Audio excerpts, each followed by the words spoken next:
Chapter 16. The Ring. The same moment her nurse came into the room, sobbing.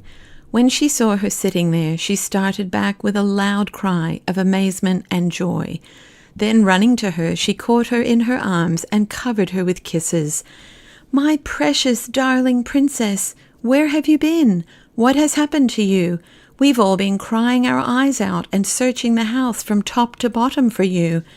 Not quite from the top, thought Irene to herself, and she might have added, not quite to the bottom, perhaps, if she had known all.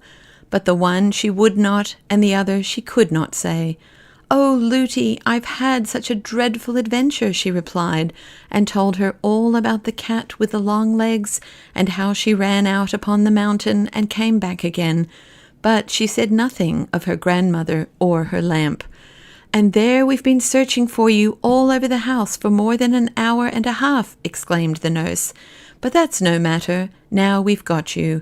Only, princess, I must say," she added, her mood changing, "what you ought to have done was to call for your own Lootie to come and help you, instead of running out of the house and up the mountain in that wild, I must say, foolish fashion." "Well, Lootie," said Irene quietly, "perhaps if you had a big cat, all legs, running at you, you might not exactly know what was the wisest thing to do at the moment."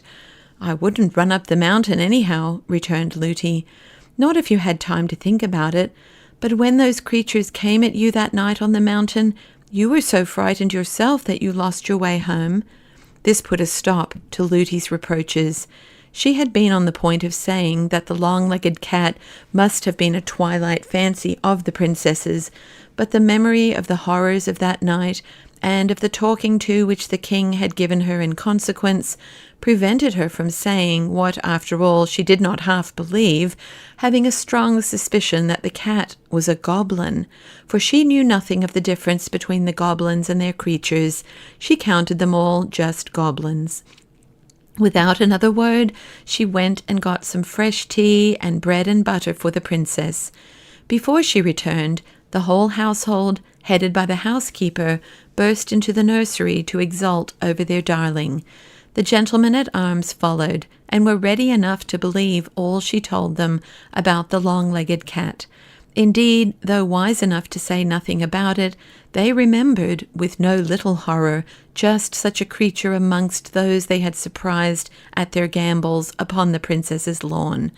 In their own hearts they blamed themselves for not having kept better watch, and their captain gave orders that from this night the front door and all the windows on the ground floor should be locked immediately the sun set, and opened after upon no pretence whatever. The men-at-arms redoubled their vigilance, and for some time there was no further cause of alarm. When the princess woke the next morning, her nurse was bending over her. "How your ring does glow this morning, princess, just like a fiery rose," she said. "Does it, Lootie?" returned Irene. "Who gave me the ring, Lootie? I know I've had it a long time, but where did I get it? I don't remember." "I think it must have been your mother gave it you, princess, but really, for as long as you have worn it, I don't remember that ever I heard," answered her nurse. "I will ask my king papa the next time he comes," said Irene.